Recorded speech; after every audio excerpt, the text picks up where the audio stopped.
buçuk ayva çığı, yolaklı bıçağı.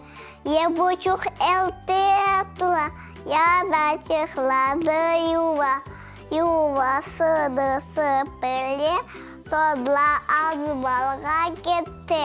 Bal ekranı uçtu, ye buçuğu bir buldurdu.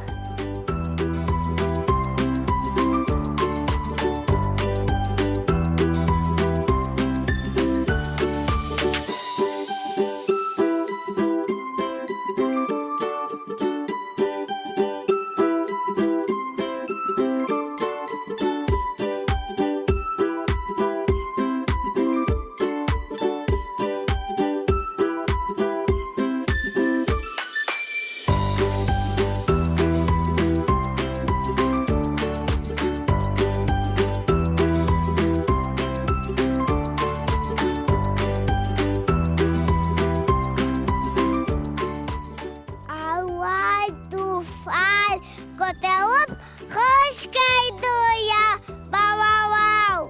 Pastal ayak aklayıp, bıcılı çoy, tavavav.